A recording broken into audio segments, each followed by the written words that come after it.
میرے رب نے کائنات بنائی اور میرے نبی نے فرمایا کائنات کے بنانے سے 1000 سال پہلے اللہ نے سورہ یاسین کی تلاوت کی. اور یاسین کیا ہے؟ یاسین والقرآن الحکیم انک لمن المرسلین، آپ میرے رسول ہیں. سامنے کوئی کھلوتا ہے، پہلے ایک اور حدیث جوڑو. آپ نے کہا میرے 10 نام ہیں، میرے اللہ نے میرے 10 نام رکھے: محمد، احمد، ماہی، حاشر، عاقب، فاتح، خاتم، ابو القاسم، طٰہٰ، یاسین. یاسین میرے نبی کا نام ہے. اور اب قرآن 1000 سال پہلے یاسین، مجھے قسم ہے قرآن حکیم کی، آپ میرے رسول ہیں. کوئی سامنے کھڑا ہے تو اس کو کہہ رہے ہیں. اگر کوئی سامنے کھڑا نہ ہو تو پھر عربی کا جملہ ہے انہو لمن المرسلین. وہ جو بعد چامنا ہے نا، وہ میرا رسول ہے. نہیں ہوتا، پہلے ہی کھلوتا ہے. نہ زمین، نہ آسمان، نہ عرش، نہ جبریل، نہ میکائیل، نہ اجرائیل، نہ اسرافیل، نہ جنت، نہ دوزخ، نہ ہوا، نہ پانی، نہ آگ، نہ مٹی، نہ سورج، نہ چند، نہ تارے.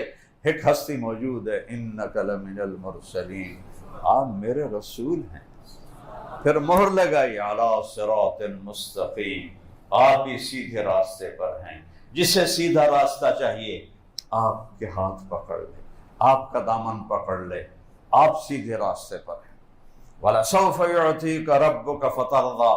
کسی کو اللہ نے یہ خوشخبری نہیں سنی. یہ آیت میرے نبی کی شان میں سب سے بلند آیت ہے. اب سب کی کوشش ہے کہ میاں صاحب کو ہم خوش رکھیں، ہونی بھی چاہیے. ساری دنیا سے کہتا میں نے راضی کرو. موسیٰ علیہ السلام کو بلایا طور پر، انہوں نے دوڑ لگا دی. جب وہ دوڑے دوڑے آئے کہنے لگے ماں آجلک، اور دوڑ کے کیوں آیا؟ میں تو تینوں بلایا ہی. دیتا ہوگا یا اللہ مالک بلاوے تو نوکر نستے آوے نا کہ مالک راضی ہو جاتا ہے. میں اس واسطے دوڑ کے ہیں کہ تو راضی ہو جانا. یہ کلیم اللہ سے بات ہو رہی، اور اپنے حبیب کو کیا فرما رہے ہیں؟ وَلَسَوْفَ يُعْطِيكَ رَبُّكَ فَتَرْضَىٰ. میرے محبوب آپ کو میں نے اتنا دینا ہے کہ آپ کو راضی کرنا ہے. وہ اللہ میں مر جاؤں تو میں نے آپ کو راضی کرنا ہے. کہاں سے لاؤ گے ایسی ہستی؟ کہاں سے لاؤ گے ایسا نبی؟ کہاں سے لاؤ گے ایسا رسول؟ شکر کرو ہم اس کی امت میں سے ہیں، ورنہ خدا کی قسم ہم بندر اور خنزیر بن چکے ہوتے.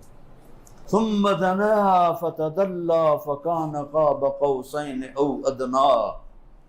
آئیے آپ نے دیکھیں خلائی لباس جو پہنتے ہیں، فوٹو تو دیکھیں گے، $1.25 ارب کا ایک لباس بنتا ہے. ہر انسان کے اوپر 280 من ہوا کا پریشر ہے. نیچے سے زمین کی کشش ہے، اوپر 280 من پریشر ہے. اس پریشر اور اس کشش سے ہم چلتے ہیں. اگر یہ زمین 6 گنا بڑی ہوتی نا تو ہمارے کا چوہے کے برابر ہوتی. کیا میئرمنٹ کر کے اللہ نے بنائی. جب آدمی اس لباس میں 500 کلومیٹر کے اوپر جاتا ہے تو ہوا ہٹ جاتی ہے. ہوا ہٹتی ہے تو 280 من وزن ہٹتا ہے. ہمارے جسم کے اندر 280 من کو روکنے کا پریشر ہوتا ہے. تو جو ہی وہ اوپر جاتا ہے پریشر سے انسان بوٹی بوٹی ہو کے ہوا میں بکھر جاتا ہے. تو $1.25 ارب کا لباس بنتا ہے. اور اللہ نے اپنے حبیب کو کرتے اور دھوتی میں اٹھایا. کرتے اور دھوتی میں، اور لکڑ کی جوتی میں. اور براق تو دنیا اسباب کی جگہ ہے نا، اس لیے یہاں براق استعمال کیا. مدینے مکے سے گدھے، خچر سے چھوٹا، گدھے سے بڑا، اور مکے سے لے کر بیت المقدس پہنچایا. آسمان کا دروازہ مسجد اقصیٰ کے اوپر ہے. آسمان کا دروازہ مسجد اقصیٰ کے اوپر ہے. وہاں براق کو چھوڑ دیا. اینے کے براق سے چڑھ کے ٹک ٹک کر دے گئے. نہ ہی جبریل نے آپ کو اٹھایا، نہ کندھوں پہ، نہ پروں پہ، نہ کمر پہ. نہیں میرے حبیب نو کسی دی لوڑ نہیں، میں آپ بلاواں گا، آپ بلاواں. اللہ کی خاص قدرت نازل ہوئی اور آپ خود یوں جا رہے ہیں فضا میں جبریل کے ساتھ تو پر ہیں، نورانی مخلوق ہے. قد اتنا بڑا ہے کہ سر عرش سے لگتا ہے، پاؤں زمین پہ لگتے ہیں. میرا نبی تو کوئی 6.25 فٹ کے قریب آپ کا قد تھا. تو آپ اسی کرتے، اسی چادر، اسی لکڑی والی جوتے کے ساتھ پہلا آسمان، دوسرا، تیسرا، چوتھا، پانچواں، چھٹا. ساتواں، پھر پہلے آسمان پر آدم علیہ السلام کھڑے تھے استقبال کرنے کے لیے، اور دوسرے آسمان پر عیسیٰ علیہ السلام، یحییٰ اور زکریا ترے نبی کھلوتے سن استقبال کے لیے، تیسرے آسمان پر یوسف علیہ السلام، چوتھے آسمان پر یونس علیہ السلام، پانچویں آسمان پر ہارون علیہ السلام، چھٹے آسمان پر موسیٰ علیہ السلام۔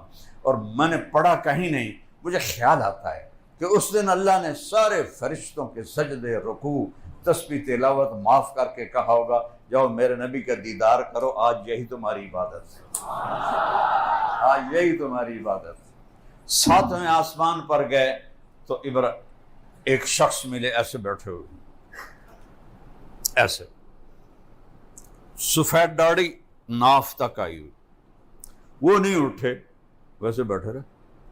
تو آپ نے پوچھا جبریل یہ کون ہے؟ کہ یہ آپ کے دادا ابراہیم ہیں۔ ہمارے نبی چل کے گئے، کیا سبق دیا کہ بیٹا خاتم الانبیاء بھی ہو تو باپ کے پاؤں چھونے پڑیں گے، یہ سبق دینا، کیونکہ آنے والی نسلوں کو تو اللہ دیکھ رہا تھا کہ ماں باپ پرورش کر کے مر جاتے ہیں اور اولادیں باغی ہو کے ان کے سینوں میں خنجر گھونپ دیتی، تو یہ سبق ابراہیم سے سکھوایا۔ سارے نبیوں نے کہا میرے بھائی آ گئے، ہمارے بھائی آ گئے۔ جب آپ قریب آئے نا تو ابراہیم علیہ السلام اٹھے، کہنے کہ میرا بیٹا آ گیا، میرا بیٹا آ گیا، میرا بیٹا آ گیا۔ ویسے ان کو سینے سے لگایا، ان کا ماتھا چوما۔ کسی نبی نے ہمیں سلام نہیں فرمایا۔ ابراہیم علیہ السلام نے کہا بیٹا جب تم واپس جاؤ تو اپنی امت کو میرا سلام کہے، اپنی امت کو میرا سلام کہے۔ وہاں ایک بیت اللہ بھی تھا، اس کا طواف ہو رہا تھا، اس سے اوپر سدرۃ المنتہا، منتہا کہتے ہیں اینڈ کو، سدرہ ایک درخت ہے بیر کا، وہ کائنات کی اینڈ ہے۔ اس سے آگے جبریل خود بولے یا رسول اللہ اے ویکھو، اے تو ہن میں اپنے کول کہ اتنا بھی میں اتنے گیا نا تو میرا نشان بھی کوئی نہیں لبنا، میں سوا بن جاؤنا ہے، میرا پاسپورٹ ویزا اتنے ختم ہو گیا، آپ جانے آپ کا رب جانے۔ اللہ نے ایک تخت اتارا، اس تخت پہ بٹھایا، وہ تخت آپ کو لے کر اوپر گیا۔ آج یا خوشی میں ہم جھومر نہیں مارتے، پنجاب میں پورے ملک میں ہے، عرش جھومر مارنے لگا، جھومنے لگا کہ آج کوئی آ رہا ہے، اور پہلی بار یہ آ رہا ہے، کوئی اج تک آیا ہی کوئی نہیں۔ تو عرش کے در کھلے اور میرے نبی کا پاؤں پڑا، اور میرے رب نے پردے ہٹا کر کہا السلام علیک ایھا النبی ورحمۃ اللہ وبرکاتہ۔ اس سے بڑی شان میں کیا بیان کروں کہ خالق، مالک، رازق، پیدا کرنے والا وہ کہہ رہا ہے السلام علیک ایھا النبی ورحمۃ اللہ وبرکاتہ۔ موسیٰ علیہ السلام نے کہا یا اللہ ارنی انظر الیک، ایک تھوڑی جی جھلک تھا دکھا دے۔ اللہ نے کہا لن ترانی، موسیٰ کسی دے واسطہ کم نہیں دیکھ سکتے، صرف جنت میں دیکھ سکو گے۔ اور آپ نے فرمایا موسیٰ علیہ السلام لاڈلے نبی تھے، اللہ سے ضد کر لیا کرتے تھے، کہنے کہ میری تو کبھی جرت نہ ہوتی اگر اللہ کہتا لن ترانی، وہ آخنا نہیں ایک باری تو ویکھنا ہے تینوں نہ، چلو ٹھیک ہے تیرا شوق پورا کر دینا، میں ایک تجلی پہاڑ سے پا دینا جی، وہ ٹک گیا تم ہی ٹک جائے گا۔ تجلی آئی عرشوں سے، اور ایک بہت کوئی لفظ نہیں میرے پاس اس کے لیے، تجلی کی کیا طاقت ہے وہ میں نبی کی حدیث سناتا ہوں کہ میرے نبی کا فرمان ہے اللہ عرش کے اوپر سے ایک تجلی کھول دے تو عرش سے لے کر زمین تک ساتوں آسمان، جنت، دوزخ، سمندر، پہاڑ، جنگل، دریا، انسان، جنات راکھ ہو جائیں گے، راکھ سوا بن جائیں گے۔ اور معراج میں سارے پردے ہی اٹھے کھڑے ہیں، کیا شان ہے تمہارے نبی کی، کوئی اس کی نقل اتارو، اس کی غلامی میں آؤ۔ اقبال کی ساری شاعری میں انگریزی میں بھی شاعری پڑھی، اردو میں بھی پڑھی، فارسی میں بھی پڑھی، عربی میں بھی پڑھی، اقبال جیسا شاعر کسی ماں نے نہیں جانا، اور اس کے سارے شاعری کو میں جمع کروں تو ایک شعر میں پوری شاعری جمع ہے کہ محمد سے وفاتوں نے تو ہم تیرے ہیں، یہ جہاں چیز ہے کیا لوح قلم تیرے، اس کا دامن پکڑو۔ موسیٰ تیار ہو جا، ایک تجلی پڑی، فلما تجلی ربہ للجبل، پہاڑ پہ آئی، جعلہ دکا، پہاڑ ریت بن گیا، وخر موسیٰ صعقا، موسیٰ بے ہوش ہو کے گر گئے۔ کتنی دیر بے ہوش رہے، کتنے دن کتنے گھنٹے اللہ نے پتہ ہے، لیکن فلما افاقا، جس سے ہوش ہے، سبحانک انی تبت الیک، میری توبہ ہن میں نہیں منگدا۔ تو یہاں سارے جلوے اچھا اور سنو، ساری کائنات پر ایک تجلی پڑے تو راکھ بن جائے، اور پردے ہٹ گئے اور تجلیاں میرے نبی کے سینے پر ہیں، اور میرے نبی کہہ رہے ہیں السلام علینا وعلی عباد اللہ الصالحین۔ بات ہو رہی ہے یار، کمال ہو گئی، اتنا بڑا سینہ ہے میرے نبی کا۔ اور پھر اگلی بات سنو، یا اللہ آپ نے ابراہیم کو خلیل بنایا، موسیٰ کو کلیم بنایا، داؤد کو لوہا نرم کر کے دیا، سلیمان کو ہوا تابع کر کے دی، اور عیسیٰ کو مردے زندہ کر کے دی، تو میں نے کی دیتا ہی فماذا جعلت لی، کوئی میرے واسطے بھی تھا کوئی اسپیشل ہوئے؟ تو میرے اللہ نے کہا اولیس قد آتیتک افضل من ذلک کلہ، میرے محبوب آپ کو وہ دے رہا ہوں جو نہ پہلے کسی کو دیا نہ آئندہ کسی کو دوں گا۔ کیا کہ اللہ ذکرت الا ذکرت معی، قیامت تک تیرا میرا نام میں نے اپنے ساتھ جوڑ لیا ہے۔ لا الہ الا اللہ پورا کرو، لا الہ الا اللہ، لا الہ الا اللہ کا یہ نہیں مٹے گا، یہ نہیں ہٹے گا۔ آدم کی نیم پلیٹ اتر گئی، یونس کی اتر گئی، یوشا کی اتر گئی، موسیٰ کی اتر گئی، ابراہیم کی اتر گئی، سب کی پلیٹیں اتر گئیں جب وہ دنیا سے گئے۔ جب میں کوئی ریٹائر ہوتا تھا پلیٹ تبدیل ہو جاتی کہ میرے حبیب تو اور میں جب جڑے ہیں تو قیامت کا دھماکہ بھی اس کو توڑ نہیں سکتا۔ واہ شرحت لک صدرک، میں نے تیرا سینہ کھولا، دیکھ تو مجھے دیکھ رہا ہے، کوئی چھوٹی گل نہیں۔ ووضعت عنک وزرک، تیرے بوجھ ہٹائے، ورفعت لک ذکرک، اور تجھے سب سے بلند شان دے دی، تیرے اوپر کوئی آ ہی نہیں سکتا، تیرا رب تیرے اوپر ہے، بس باقی سب تیرے نیچے ہیں۔ وجعلتک فاتحا وخاتما، اور ابتدا بھی تو ہے، انتہا بھی تو ہے۔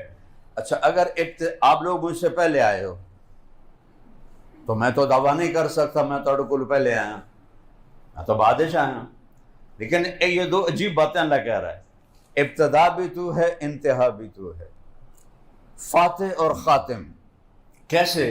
ابو ہریرہ نے پوچھا یا رسول اللہ متى وجبت لک النبوہ، آپ کو نبوت کب ملی تھی؟ اس کا جواب تھا 40 سال کی عمر، اور حسابی کتابی جواب ہے 40 سال 10 مہینے 6 دن قمری، انگریزی نہیں، قمری مہینوں کے لحاظ سے 40 سال 10 مہینے 6 مہینے 10 دن۔ لیکن میرے نبی نے کیا جواب دیا؟ ابو ہریرہ کنت نبیا وان آدم بین الروح والجسد، ابھی آدم کی کہانی شروع نہیں ہوئی تھی کہ میں نبی بن گیا تھا۔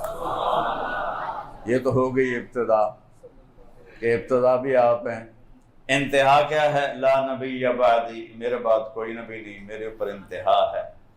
آپ کی محفل لگی ہوئی تھی، ایک بدو گزرا، گوہ شاید آپ نے کم دیکھی ہو، چونکہ اب آبادیاں زیادہ ہو گئی ہیں، ہم چھوٹے چھوٹے تھے تو بے شمار پھرتی تھیں، چھپکلی کے اتنا بڑا کر دو تو وہ گوہ بن جاتی ہے، تو عرب اسے شکار کر کے کھایا کرتے تھے۔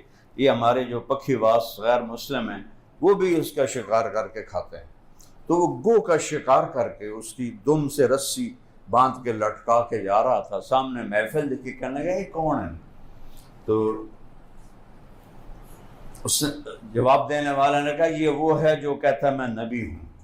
تو اس نے اونٹنی کو موڑ لیا، نیچے اترا، تو ہے جو کہتا ہے میں نبی ہوں؟ آپ نے کہا جی۔ لہجہ اس کا اتنا گندا، کبھی میرے نبی نے سختی کا جواب سختی سے نہیں دیا، جی میں اللہ کا نبی۔ کہنے لگا تیری میری قوم کا نہ ہوتا نا معاہدہ، یہیں میں تیرا سر اڑا دیتا۔ حضرت عمر کی آنکھیں گھومنے لگیں، یا رسول اللہ یہ کیا بک رہا ہے، مجھے اجازت دے میں اس کی گردن اڑاؤں۔ آپ نے کہا عمر تجھے پتہ ہے اچھے اخلاق والا نبی بنتے بنتے رہ جاتا ہے۔ اچھے اخلاق والا، دیکھو نبی تو کوئی بن ہی نہیں سکتا، کیا تعبیر ہے، نبی بنتے بنتے رہ جاتا ہے، یعنی اس کے اور نبوت میں مقام نبوت کا فرق ہے، باقی ساری صفات ہیں۔ آپ نے کہا پیارے اتنے ناراض کیوں ہو رہے ہو؟ انہوں نے کہا میں ڈھیر گلا نہیں جانتا۔ اس نے جا کے اس کی رسی کھولی، گو تو مری ہوئی آئی این سڑ دیتے، لا اومن او اومن هذا الضب، یہ گوہ تیری نبوت کی گواہی دیتی ہے تو میں تجھے نبی مانتا ہوں۔ اب این ہو کے کھلو ہو گیا، اس نے کہا مویا تا بندہ نہیں بولیں تھے، جانور کیا بولنا ہے، بڑی تسلی نہ۔ تو آپ نے اس کو ایسے دیکھا، اب گوہ کی گردن ہوتی نہیں تو وہ سینہ اٹھاتی ہے۔ آپ نے کہا یا باب گوہ کو کہتے، تو اس نے ایسے آنکھیں کھولی اور ایسے اپنا سینہ اٹھایا ہاتھوں کے اوپر اور کیا کہا، لبیک و سعدیک یا زین من وافا یوم القیامہ، میں حاضر، میرے تو بھاگ جاگ گئے، یہ مجھے کون بلا رہا ہے؟ اور آپ کو ایک ٹائٹل دیا، صفاتی نام۔ میرے پاس ایک کتاب ہے جس میں ہمارے نبی کے 1375 صفاتی نام ہیں، جیسے ماہی، فاتح، خاتم، حاشر، عاقب، شاہد، مبشر، نذیر، ایسے علامہ سندھی صاحب نے 1375 نام جمع کیے ہیں۔ اس میں یہ جو نام ہے یہ سب کی جان ہے، ایسا کوئی انسان نہیں آپ کو یہ ٹائٹل دے سکا۔ قیامت کا دن بہت خوفناک ہے، یوم تذہل کل مرضعۃ عما ارضعت، جس دن دودھ پلانے والیاں اپنے بچوں کو پھینک دیں گی، وتضع کل ذات حمل حملها، اور حمل والیوں کے حمل گر جائیں گے، ایسا خوفناک دن ہے۔ اور وہ کہتی ہے اے وہ ذات یا زین من وافا یوم القیامہ، آپ تو وہ ہستی ہیں جن کی برکت سے قیامت کا دن بھی خوبصورت ہو جائے، قیامت کا دن خوبصورت ہو جائے۔ سبحان اللہ، واہ واہ واہ۔ آپ نے فرمایا من تعبد، او بدو پہلے این کھلوتا ہے نا، پھر این ہو گیا، اسے کہا ابھی ایک ہی بنی۔ آپ نے کہا من تعبد، کون ہے تیرا رب، کس کو مانتی ہو، کس کی پوجا کرتی ہو؟ ان کا من فی السماء عرشہ، جس کا عرش ہے آسمانوں پر، وفی الارض سلطانہ، سلطنت ہے زمینوں پر، وفی البحر سبیلہ، راستے ہیں سمندر میں، فی الجنت رحمتہ، رحمت ہے اس کی جنت میں، وفی النار عقابہ، اور جہنم میں اس کا عذاب ہے۔ سارے صحابہ بھی اللہ اکبر کہہ رہے اور وہ بدو بھی حیران پریشان۔ پھر آپ نے کہا من انا، ہن دس میں کون ہاں؟ اللہ اکبر، اللہ اکبر۔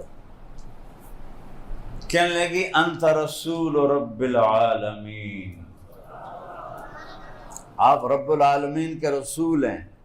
یہاں بات ختم نہیں کی، انہوں بھی شاید پتہ ہے کہ اگاں جھوٹے نبیاں بھی آمنا ہیں، کہ خاتم النبی، اور آپ آخری نبی ہیں۔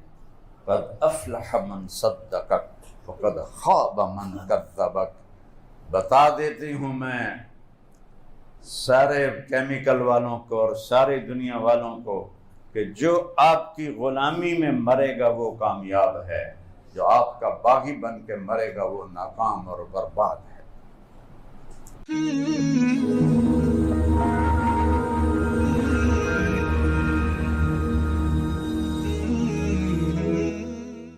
بسم اللہ الرحمن الرحیم، والصلاة والسلام علی رسولہ الکریم وعلی آلہ وصحبہ۔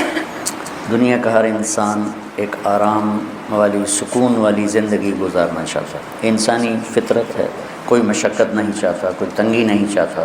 تو جس اللہ نے ہمیں پیدا کیا اس نے ہمیں آسان زندگی کا راستہ بتایا، وہ قرآن ہے، اس کو ہم نے چھوڑ دیا ہے ان قوم اتخذوا هذا القرآن مہجورا، کہ اللہ ہی ہیں جنہوں نے میرے قرآن کو چھوڑ دی۔ تو دنیا میں کوئی انسان یہ دعویٰ نہیں کر سکتا کہ میں تمہیں بہترین زندگی کا گر سکھاتا۔ قرآن یہ دعویٰ کرتا ہے فَلَنُحْيِيَنَّهُ حَيَاةً طَيِّبَةً، کہ تم میری مان لو تو ہم تمہیں خوبصورت زندگی نصیب فرمائیں۔ تو بھائیو، قرآن صرف رمضان میں سننے سنانے کی چیز نہیں ہے۔ قرآن پاک ہماری زندگی میں اس طرح ہے جیسے کھانا اور پینا۔ روٹی اور پانی کے بغیر آدمی چند دنوں کے بعد موت کے گھاٹ اتر جاتا ہے، مر جاتا ہے۔ قرآن سے اور نبی پاک کی سیرت سے دور رہنے کے بعد انسانی روح وہ مر جاتی ہے، پھر وہ بس ایک مردہ لاش ہے، جو زندہ لاش ہے جو چل رہی ہے۔ تو صرف رمضان میں اس کا اہتمام نہ کیا جائے، قرآن پاک کو سارا سال پڑھا جائے۔ علماء نے اس کے ترجمے کر دیے ہیں، جس عالم کا ترجمہ آپ کو اچھا لگے آپ اس کا مطالعہ کریں۔ موجودہ اس وقت میں جو سب سے بہترین ترجمہ کیا ہے مفتی تقی صاحب دامت برکاتہم نے، آسان ترجمہ قرآن، وہ سب چونکہ باہر سے بھی لوگ آئے ہوئے ہیں تو آپ پڑھا کریں، آپ کو بہت فائدہ ہوگا۔ سورہ بقرہ میں ایک چیز آج آپ کے شیخ صاحب نے یاد دلائی تھی، تو وہ مجھے خیال آیا کہ واقعی اس کو بیان کرنا چاہیے، وہ ہے آیت الکرسی، کہ اس میں اللہ کا تعارف ہے ایسے خوبصورت انداز میں۔ سارے جو دین ہے اس کی بنیاد ہے توحید، رسالت اور آخرت، یہ تین پلر ہیں کہ ہم لا الہ الا اللہ کے سوا کوئی معبود نہیں ہے، وہ اس جہان کا بنانے والا ہے، لہٰذا مجھے اس کے مان کے چلنا ہے۔ کیسے ماننا ہے؟ محمد رسول اللہ، کہ محمد صلی اللہ علیہ وسلم آپ کے رسول ہیں، آپ کے بتائے ہوئے طریقے پر مجھے چلنا ہے۔ انہوں نے اللہ کی منشا، اللہ کی چاہت کو عملی طور پر 23 برس میں کر کے دکھا دیا، اور پھر کوئی 2.5-3 لاکھ 1,24,000 تو حج میں موجود تھے، صحابہ اس سے کم از کم دگنے ہوں گے، گن تو کوئی سکا نہیں، لیکن 1,24,000 مشہور ہو گیا۔ یہ وہ تھے جو حجاج اس وقت آپ کے ساتھ تھے، باقی اس سے زیادہ تھے صحابہ۔ تو ایک جماعت اللہ تعالیٰ نے ایسی دی میرے نبی کو، جنہوں نے اپنے نبی کی زندگی کو اپنے اندر اتارا اور پوری دنیا کے سامنے ایسا نمونہ پیش کیا۔ وہ معصوم نہیں تھے، معصوم انبیاء ہوتے، وہ محفوظ بھی۔ ہم نے ایک اصطلاح نکال لی کہ صحابہ معصوم نہیں تھے، محفوظ تھے۔ معصوم محفوظ میں تو کوئی فرق نہیں ہے۔ وہ ان کی سب سے بڑی فضیلت ہے، وہ مغفور تھے، اللہ نے ان کو معاف کر دیا، یہ ہے ان کی سب سے بڑی فضیلت۔ سب سے بڑی فضیلتوں میں سے ایک فضیلت کہ اللہ نے کہا کلن وعد اللہ الحسنہ، میرا محبوب ہمارا وعدہ ہے سب کو جنت دوں گا، لہٰذا فلاں نے یہ کیا فلاں نے وہ کیا، اب اس پر بحث کرنا یہ ان کی شان کے مناسب نہیں ہے، خلاف ہے۔ جس اللہ نے فیصلہ کرنا ہے وہ قرآن میں پہلے فیصلہ کر کے سنا چکا ہے کہ ہم نے انہیں معاف کر دیا۔ تو وہ اگر ہم ان کو محفوظ سمجھیں، بھائی تم اس طریقے پر کیوں نہیں چلتے، میرے نبی کرتے، وہ تو جی نبی تھے، ہم کہاں نبی کے طریقے پر چل سکتے؟ اچھا بھائی ان کے ساتھی ہیں، وہ تو جی محفوظ تھے، ہم کہاں اس کے طریقے پر چل سکتے ہیں؟ تو شیطان راستے بنا دے گا۔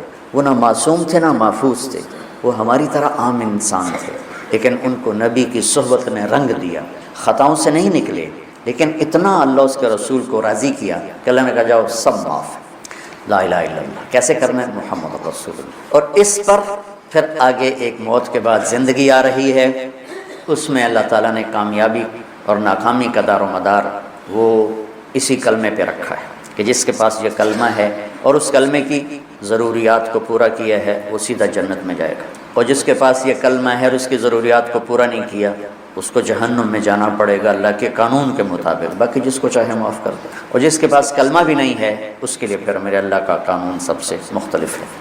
تو اللہ کا تعارف سارا قرآن، پہلے قرآن کی ابتدائی الحمدللہ رب العالمین سے ہے۔ اس آیت کو اعظم آیت کہا جاتا ہے، قرآن کی سب سے عظیم آیت۔ ایک جگہ مجھے پڑھا ہوا یاد آیا کہ ساری آسمانی کتابوں کا سردار سید القتب القرآن، قرآن ساری آسمانی کتابوں کا بادشاہ ہے، سردار ہے۔ وہ سید القرآن البقرہ، اور قرآن کی سردار سورہ بقرہ ہے۔ وہ سید البقرۃ آیت الکرسی، اور سورہ بقرہ کی سردار وہ آیت الکرسی ہے۔ اس کو اعظم آیا، سب سے عظیم، سب سے بڑی نہیں، سب سے بڑی آیت ہے۔ اذا تداینتم بالدین، بڑی سورہ لمبی، اطول آیت وہ ہے یا ایھا الذین آمنوا اذا تداینتم بدین الی اجل مسمی فاکتبوہ۔ یہ ہے اعظم آیت، سب سے عظیم آیت۔ تھوڑا سا اس پہ ہم بات کریں گے، لیکن کچھ باتیں اور اسی کے ساتھ یاد آ گئیں۔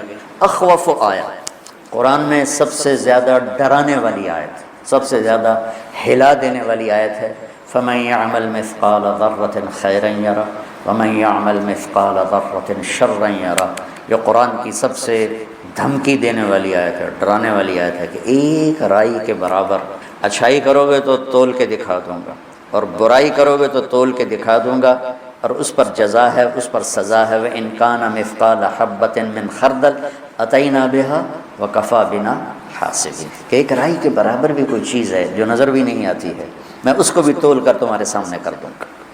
اور قرآن کی سب سے شدید آیت، اشد آیت علی اہل النار، قرآن کی سب سے شدید آیت اہل جہنم کے لیے فذوقوا فلن نزیدکم الا عذابا۔ اور قرآن کی سب سے امید دلانے والی آیت یا عبادی الذین اسرفوا علی انفسہم لا تقنطوا من رحمت اللہ ان اللہ یغفر الذنوب جميعا انہ هو الغفور الرحیم، کہ اے میرے بندو جنہوں نے اپنے اوپر ظلم کیا ہے، ڈرو نہیں، مایوس نہ ہو، توبہ کرو، میں سارے ہی معاف کر دوں، سب معاف کر دوں۔ اور قرآن کی سب سے زیادہ عدل والی آیت، عدل کو ان اللہ یامر بالعدل والاحسان وایتاء ذی القربى وینہی عن الفحشاء والمنکر والبغی یعظکم لعلکم تذکرون۔ اچھا، یہ تو مضمون میں نے آپ کو پڑھا ہوا بتایا ہے، تو اس میں جہنم والوں کے لیے بھی آیت آ گئی، کفار کے لیے بھی آ گئی، اللہ کی عظمت حیبت بھی آ گئی۔ تو میں چونکہ جنت میرا مضمون ہے، میں سب سے پہلے جنت کو ممبر پہ اللہ نے میرے ذریعے سے بیان کروایا، تو میں نے دیکھا اس میں جو جنت والوں کے لیے سب سے بہترین آیت کون ہے، جیسے جہنم والوں کے لیے سب سے خوفناک آیت ہے فذوقوا فلن نزیدکم الا عذابا۔ تو جنت والوں کے لیے سب سے بہترین آیت کیا ہو سکتی ہے؟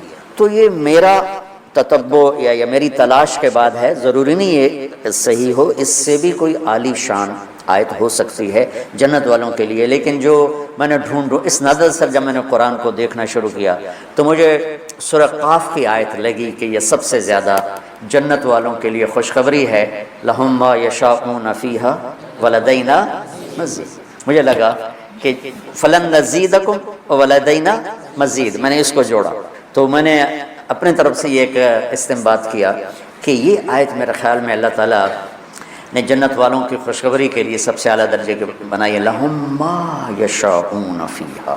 تو ما یشاءون کی حد کوئی نہیں ہے۔ ایک روایت یاد آ گئی کہ جنت میں ایک بادل اٹھے گا، بادل، تو وہ ان پر آتی مشک و عنبر کی بارش کرے گا، تو اس کے بعد اس بادل میں سے آواز آئے گی کہ جنت والو کیا چاہتے ہو، تم پر اس کی بارش کرو، کیا چاہتے ہو، تم پر اس کی بارش کرو، لہم ما یشاءون فیہا۔ یہ بڑے زمانے کے بعد مجھے بات یاد آئی، اس میں ہے حادی الارواح الی بلاد الافراح میں یہ بات موجود ہے، جو میں نے آج سے کوئی 36 سال پہلے پڑھی تھی میں نے یہ۔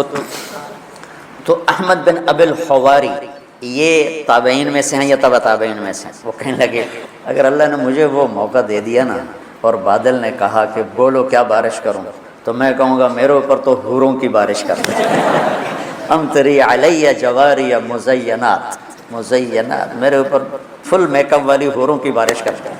لہم ما یشاءون فیہا، جو چاہیں گے وہ ملے گا۔ پھر اللہ کہتا ہے ولدینا مزید، پھر وہ ملے گا جس کا تمہیں خواب و خیال بھی نہیں، مزید، انتہائی کوئی۔ تو یہ ہے اعظم آیا، اس میں اللہ کا تعارف ہے، اور اللہ کا نام نامی اس میں کتنا گھوم ہے ہم گنیں گے۔ اللہ، اچھا ایک بات اور یاد ہے، اللہ کا نام قرآن میں کیا ہے؟ بولو سارے بولو، دوبارہ بولو، پھر بولو، کہیں خدا بھی آیا ہے؟ کہیں خدا آیا؟ یہ کیا تم نے لگایا ہوا ہے؟ پٹھان خدا کو خدائے بنا جاتا ہے، خدائے پاکا، خدائے پاکا، وہ اور آگے لے جاتے ہیں۔ وہ جو ہمارے گجراتی میں نے یہ خدا کو خدا بناتے ہیں، خدا کی قسم، خدا۔ ارے اللہ کا نام اللہ ہے، تم علمی لوگ ہو کر اس کو اللہ کے بجائے خدا لکھتے، خدا ہو، پڑھتے خدا ہو، بولتے خدا ہو۔ وہ میں نے ایک مضمون پڑھا میری اس بات کے رد میں، اور رد کس بات پر؟ ہمارے اکابر نے خدا کہا ہے، ہم کیوں نہ کہیں؟ یہ دلیل دی جاتی ہے۔ ارے بھائی میں کب کہہ رہا ہوں کہ خدا کہنا حرام ہے؟ میں نے کوئی کبھی کہا؟ میری تو لائن ہی نہیں فتویٰ دینا۔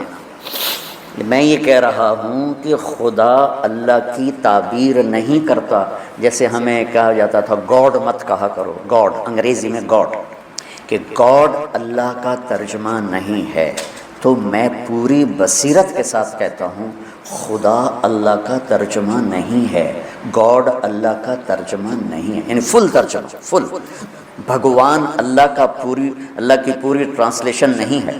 ایشور، دیوتا، اوتار، بھگوان، خدا، گاڈ اور جتنے دنیا میں مختلف زبانوں میں نام ہیں، کوئی نام اللہ تعالیٰ پر پورا فٹ نہیں آتا سوائے اس کے جو اللہ نے خود بتایا، اللہ، میں اللہ ہوں۔ تو خدا نہ کہا کرو، منع نہیں ہے، دیکھو بار بار سنو، چونکہ تم سو کے سنتے ہو، باہر جا کے فتوے لگاتے ہو۔ میں گورنمنٹ کالج لاہور جب پڑھتا تھا تو ہسٹری، تاریخ کا ہو رہا تھا لیکچر، پیریڈ یاد، تو ایک لڑکا پیچھے سو رہا تھا، وہ جو ہسٹری کے پروفیسر تھے وہ بتا رہے تھے صحرائے گوبی کے بارے میں۔ صحرائے گوبی ہے چین اور منگولیا، چائنا سے چلتی ہے، منگولیا میں داخل ہوتی ہے، اور منگولیا والا جو حصہ ہے صحرائے گوبی کا، اس میں چنگیز خان پیدا ہوا اور مغل قوم پیدا ہوئی جنہوں نے دنیا کو ہلا کے رکھ دیا۔ اچھا، اب ان کی نظر پڑ گئی، ان کا roll number 56، yes sir, where is صحرائے گوبی؟ صحرائے گوبی کہاں ہے سر؟ چھنگا مانگا میں ہے۔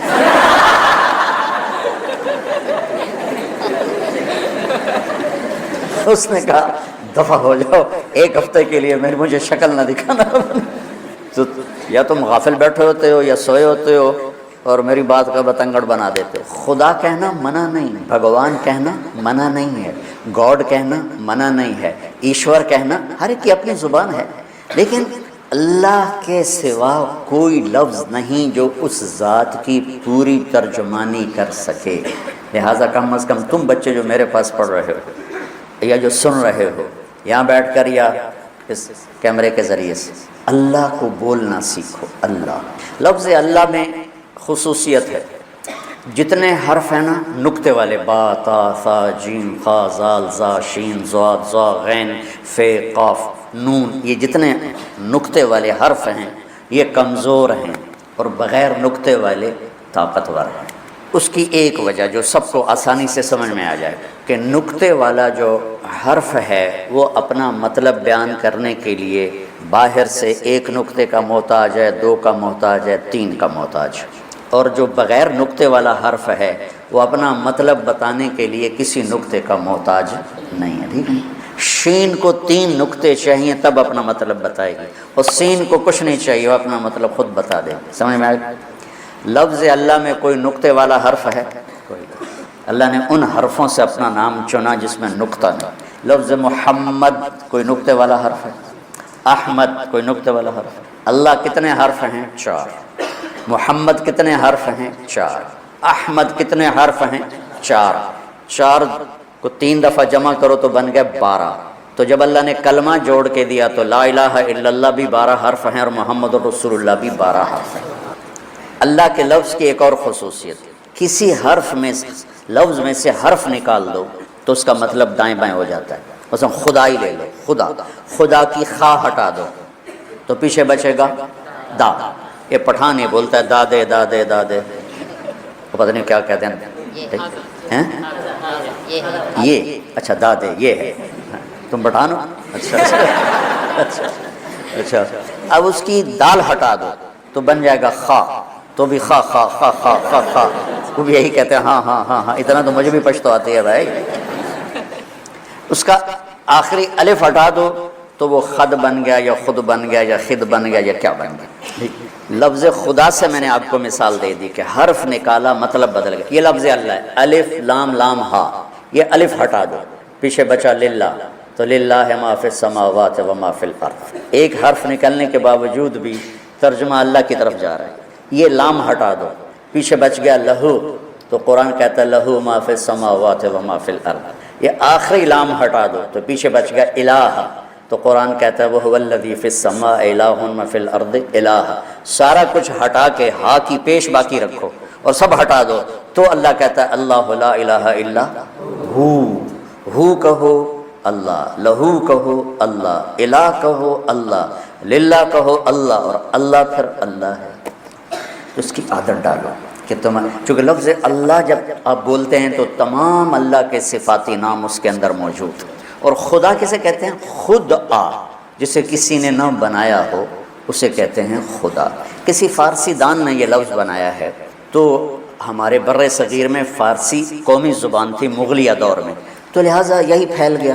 تو میں اس کو کوئی ناجائز نہیں کہہ رہا، کوئی حرام نہیں کہہ رہا ہوں، لیکن میں یہ کہہ رہا ہوں جب اللہ اپنا تعارف کرا رہا ہے اللہ، تو تم مولوی تو اللہ کہا کرو. تو اب دیکھو اس میں اللہ کا نام کتنے دفعہ آ رہا ہے؟ اللہ، لا الہ الا ہو 2 ہو گیا، الحی 3، القیوم 4، لا تاخذہ ہو ضمیر 5، لہو ما فی السماوات و ما فی الارض 6، من ذا الذی یشفع عندہ 7، الا باذنہ 8، یعلم 9، من علمہ 10، الا بما شاء 11، وسع کرسیہ 12، ولا یؤودہ 13، حفظ میں مصدر میں ضمیر 14، وہوا 15، العلی 16، العظیم 17 دفعہ اللہ کا نام اس میں آتا ہے، 17 دفعہ.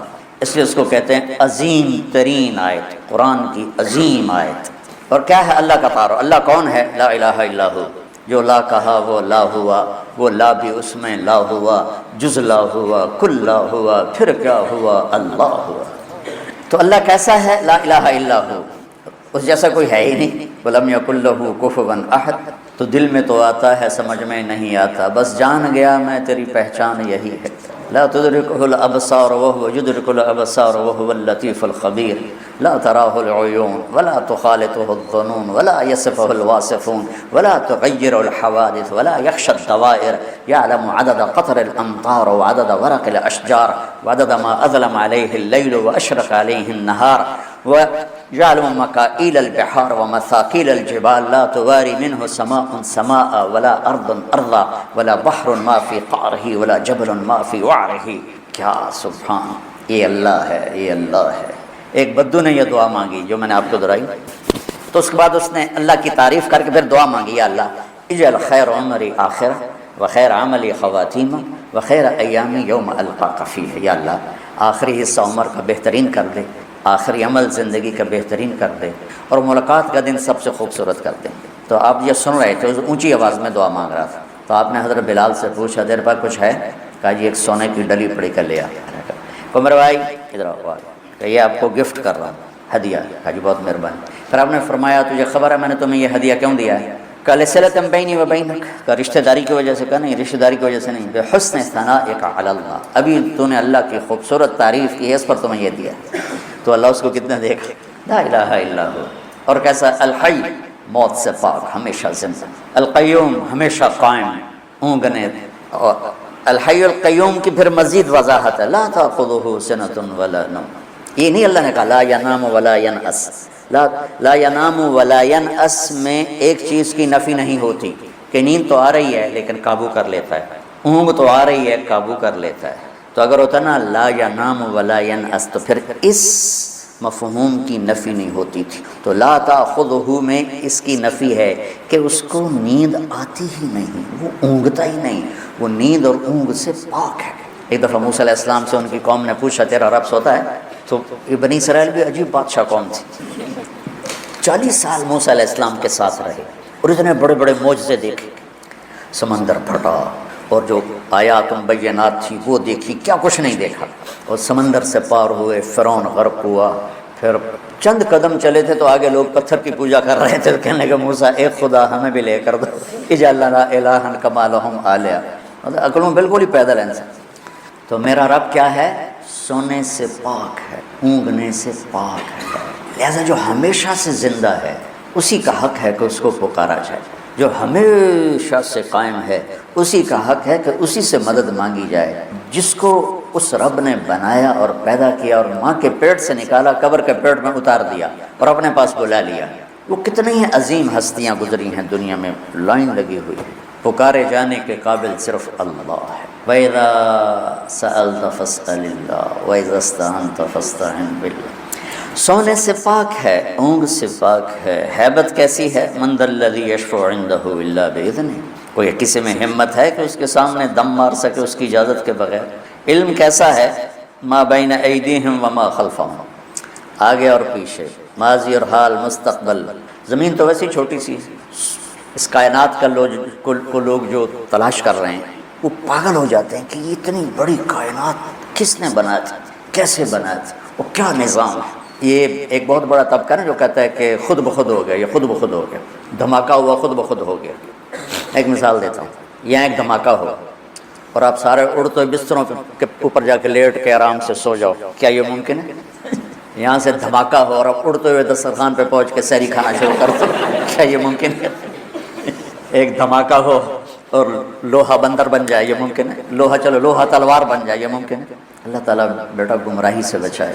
یہ کیسا دھماکہ ہے؟ ایک کائنات میں دھماکہ ہوا اور کس دھماکے سے تو چیزیں تباہ ہوتی ہیں، برباد ہوتی ہیں، ٹوٹتی پھوٹتی۔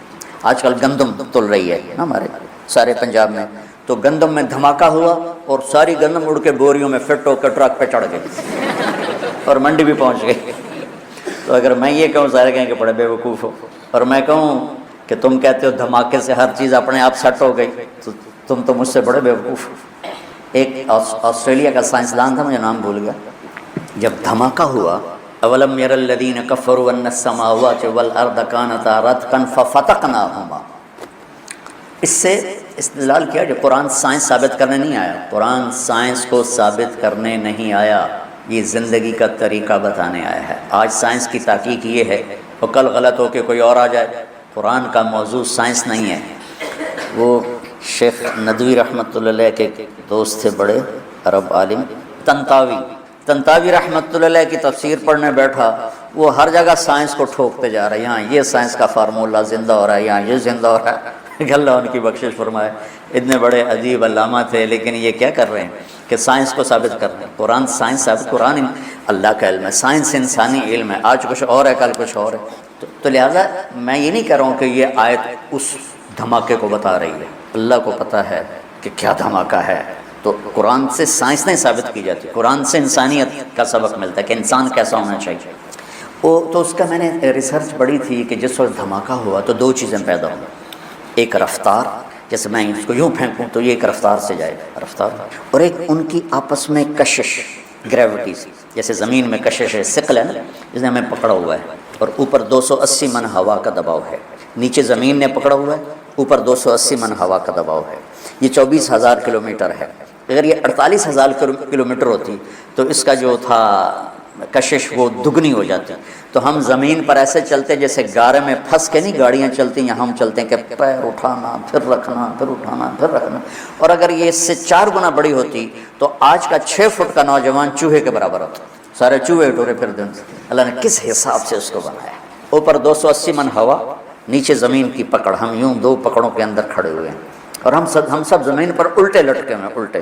میں ایک دفعہ چھپکلی کو دیکھ رہا تھا، میں نے کہا یا اللہ پٹھی ٹوری جاندی ہے چھت پہ، تو تھوڑی دیر بعد مجھے خیال ہے تو بھی تو پٹھا ہی پڑا ہوا ہے، یہ زمین ہے، یہ میرے پاؤں ہیں، یہ میرا سر ہے، میں یوں ہوں شہنشاہ اعظم۔ تو وہ لکھتا ہے کہ رفتار اور کشش میں 1 سیکنڈ کے 10 کروڑویں حصے کے برابر اگر کمی بیشی 1 سیکنڈ ٹک، یہ 1 سیکنڈ ہو گیا۔ وہ مثال دے رہا تھا، 1 سیکنڈ کو 10 کروڑ حصوں میں تقسیم ہی نہیں کیا جا سکتا، وہ مثال دے رہا تھا۔ 1 سیکنڈ کے 10 کروڑویں حصے میں اگر رفتار بڑھ جاتی تو کائنات گم ہو جاتی، اگر کشش بڑھ جاتی تو کائنات سکڑ کے پھر زیرو ہو جاتی۔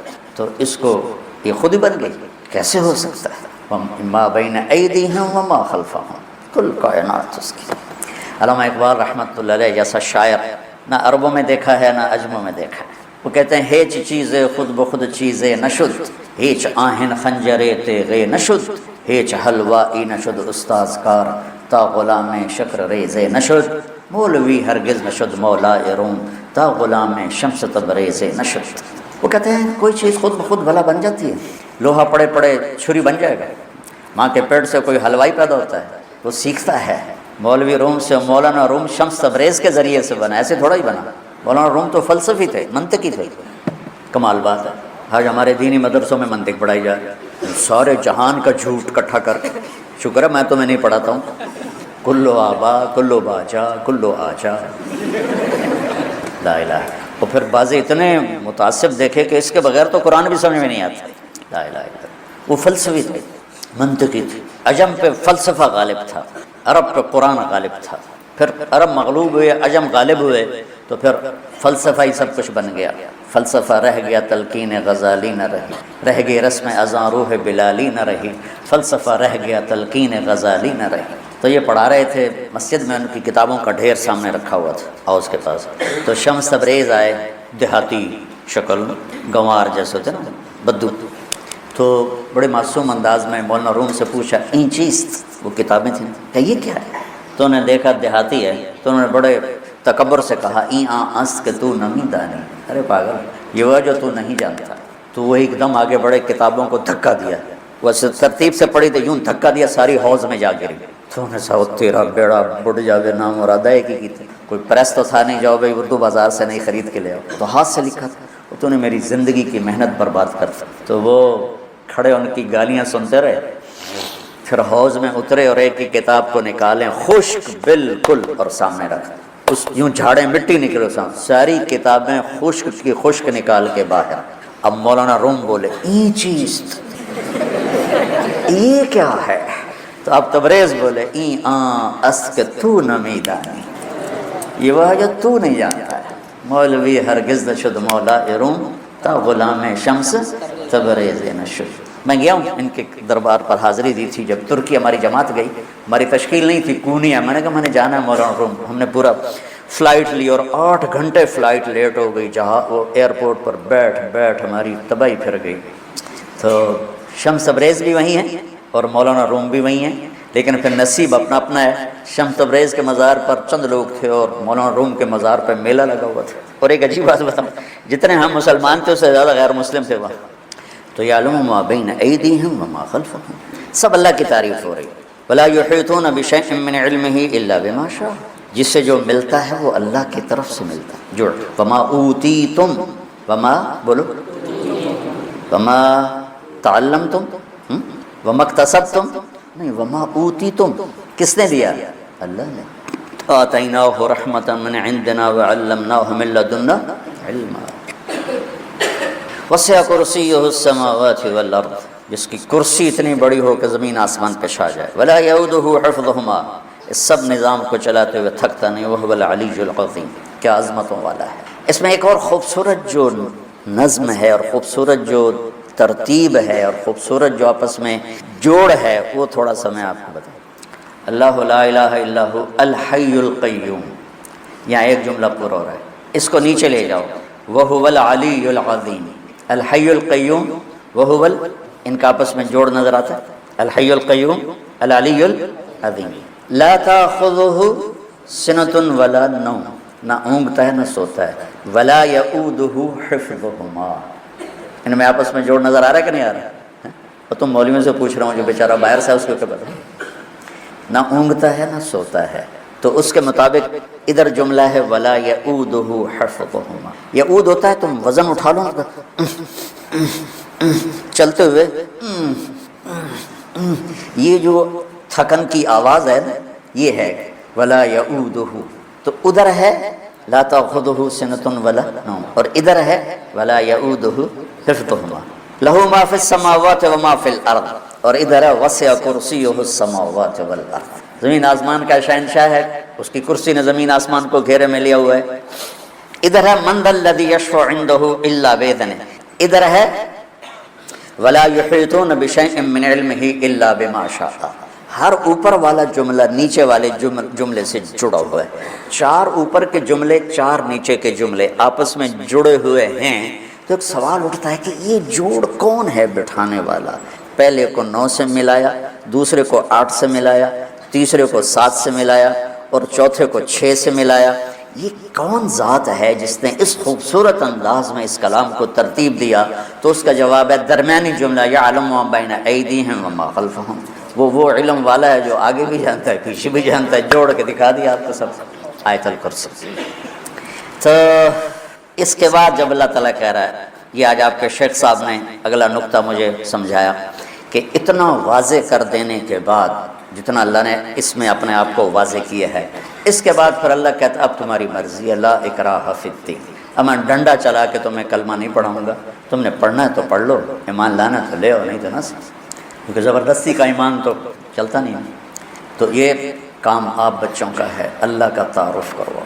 میں پچھلے 20 سال ہو گئے، اس سے پہلے میرا علمی ذوق تھا نا، تو میں ہر بیان نیا کرتا تھا، کوشش کرتا تھا کہ ہر بیان نیا ہو، ترتیب، آیات۔ اس وقت مستحضر بھی بہت کچھ تھا۔ 2000 کے بعد اللہ تعالیٰ نے میرا رخ بدلا اور میں نے صرف اللہ کو بولنا شروع کیا، اللہ، اس کا رسول، جنت تو بہت پہلے شروع کر دی تھی، پھر اس کے ساتھ معاشرت اور اخلاقیات۔ اس وقت دنیا اللہ کو پہچانتی نہیں، اہل ایمان اللہ کو جانتے نہیں، اس کی طاقت کو جانتے۔ کلمہ پڑھنے کے بعد کبھی کہیں گرے پڑے ہیں، کبھی کہیں گرے پڑے ہیں، اس کے در پر گرنے کی بجائے کتنے دروں پر جا کر گرے پڑے، اور اس کو چھوڑ کر ان کو پکار رہے ہیں جو خود محتاج۔ غنی تو ایک اللہ ہے۔ تو بچوں، اللہ کا تعارف کروانا یہ آپ اور ہم سب کی ذمہ داری ہے۔ اللہ کے نبی کا تعارف کروانا میری آپ کی سب کی ذمہ داری ہے۔ اللہ تعالیٰ کی آخرت کا، جنت کا تعارف کروانا میری آپ کی سب کی ذمہ داری ہے۔ یہ مضمون بہت لمبا ہو گیا، ایک میں یہاں سے یہ آپ کے استاد صاحب مجھے جمع کر کے دے دیتے ہیں، تو میں اس میں سے جو سمجھ میں آتا ہے عرض کر دیتا ہوں۔ اس میں ایک اور مضمون میں بیان کرنا چاہوں گا، یوصیکم اللہ فی اولادکم للذکر مثل حظ الانثیین۔ ہمارے پاکستان میں بیٹیوں کو وراثت نہیں دیتے، چاہے وہ پٹھان ہوں، پنجابی ہوں، سندھی ہوں، بلوچی ہوں، 4 قومیں بڑی ہیں، اوپر چل جاؤ بلتستانی، یہ 5 بڑی قومیں آباد ہیں۔ شاید کوئی لاکھوں میں ایک ایسا کرتا ہو تو کرتا ہو۔ اللہ تعالیٰ نے، آپ نے کہا تعلم الفرائض فإنها نصف العلم، آپ نے فرمایا وراثت کا علم حاصل کرو، یہ آدھا علم ہے۔ تو بچوں، ہماری معاشرت میں بیٹی کے لیے اللہ نے وراثت بنائی، ہم نے انکار کر دیا۔ اور دیکھو ذرا قرآن کا طرز، عرب بھی بیٹیوں کو وراثت نہیں دیتے تھے، عرب ساری بیٹے لے جاتے۔ اور میں اٹلی گیا، وہاں کا عجب قانون دیکھا کہ وہاں جو زرعی زمین، اس کا قانون کہ ساری زمین بڑے بیٹے کو ملے گی، باقی بیٹے ہیں بیٹیاں کسی کو کچھ نہیں ملے گا، ساری زمین بڑے بیٹے کو ملے گی، یہ وہاں کا حکومتی قانون۔ عرب بچیوں کو وراثت نہیں دیتے تھے۔ تو پھر سوال قرآن یوں اٹھا تھا کہ بیٹیوں کا کتنا حصہ ہے، چونکہ ان کو تو ملتا ہی کچھ نہیں، تو قرآن آنا چاہیے تھا کہ للانثى مثل نصف حظ الذکر، لیکن قرآن نے یوں سوال اٹھایا کہ بیٹوں کا حصہ ہی کوئی نہیں، تو ان کو کتنا دیا جائے؟ میری بات سمجھ میں آ رہی ہے؟ قرآن نے یوں عبارت کو اٹھایا کہ جیسے بیٹوں کا وراثت میں حصہ ہی کوئی نہیں اور سارا حصہ ہے بیٹیوں کا۔ تو پھر پوچھنے والا پوچھتا یا اللہ، تو ایک بیٹے کو کتنا دیا جائے؟ تو اللہ کہتا ہے للذکر مثل حظ الانثیین، جتنا 2 بیٹیوں کو ہم دینے کا کہہ رہے ہیں اتنا ایک بیٹے کو دے دیا جائے۔ سبحان، کیا کہا ہے۔ تو اس میں دیندار، دنیا دار سب برابر ہے، کوئی اپنی بچیوں کو حصہ نہیں دیتا۔ اللہ تعالیٰ، آپ جو باہر سے آئے بیٹھے ہو، آپ ہو اپنی، جب اللہ آپ کو اس کا موقع دے، یا جو سن رہے ہیں، جس پیٹ سے بیٹا نکلا اسی پیٹ سے بیٹی نکلی۔ ہمارے ذمہ دار پتہ کیا کہتے ہیں؟ کیوں بھائی ساڑی زمین پرائے بو بیٹو رہ جاوے، اسی کیوں دے گی؟ سمجھ رہے میری بات سمجھ کہ ہم زمین بیٹی کو دیں گے تو وہ تو لے جائیں گے اس بیٹی کے سسرال والے، ہماری زمین اور دوسرے کے پاس چلی جائے۔ تو اس بے وقوف کو یہ نہیں پتا بیٹی تو تیری ہے، تیری کمر سے نطفہ نکلا ہے، تو تیری بیگم کے پیٹ میں وہ پرورش پڑی، اس نے پرورش پائی، جس میں تیرے بیٹے نے پرورش پائی اس میں تیری بیٹی نے پرورش پائی۔ کوئی ہمارے ذمہ داروں میں کوئی مانگ لے نا بہن حصہ، تو اس سے بائیکاٹ ہو جاتا، سلام دعا ختم ہو جاتی، تو بیچاریاں صبر کر کے چپ کر کے چلی جاتی، مانگتی نہیں ہے کہ ذلیل ہوں گی۔ جیلی انگوٹھے لگوا کے کسی نوکرانی کو لائیں گے، اس کا انگوٹھا لگوائیں گے، پیسے پٹواری کو دیں گے اور زمین بیٹوں کا نام کرتے ہیں۔ عدالت میں قسم اٹھا دیں گے میری بیٹی ہے ہی کوئی نہیں، اور ساری زمین بیٹوں کو دے۔ یہ سارے وہ واقعات ہیں جو میں اپنے علاقے میں دیکھے ہوئے ہیں۔ ہمارا سارا علاقہ ہی ذمہ داروں کا، ہم قدیم ذمہ دار بیٹھے ہیں۔ یہ تو نوکرانیوں کے انگوٹھے لگوا کے پٹواری تحصیلدار کو پیسے دیے، زمین بیٹے کا نام، کہ جی میری بیٹی نے دے دی، اے دیکھو انگوٹھا۔ اب کون جا کے انگوٹھے چیک کروائے گا؟ وہ بیچاری کہاں جائے گی عدالت؟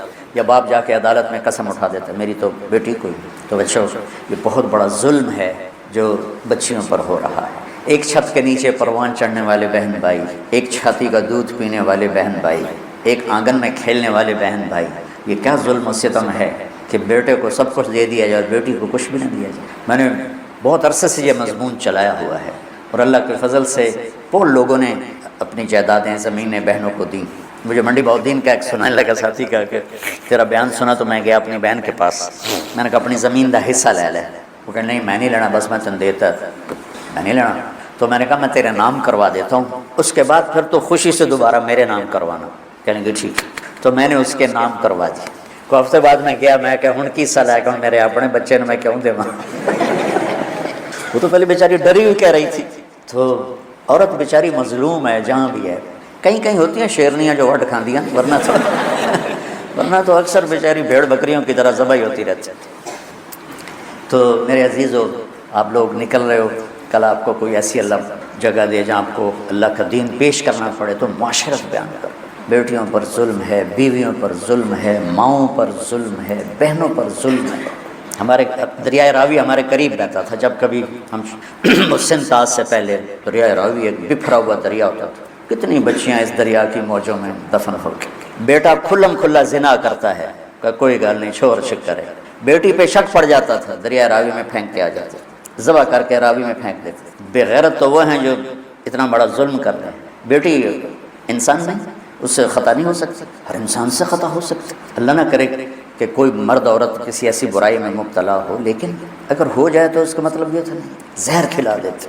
کتنے واقعات میری آنکھوں کے سامنے، میں چونکہ اسی معاشرے میں رہا اور ہماری تہذیب تھی، بہت ظلم ہوئے۔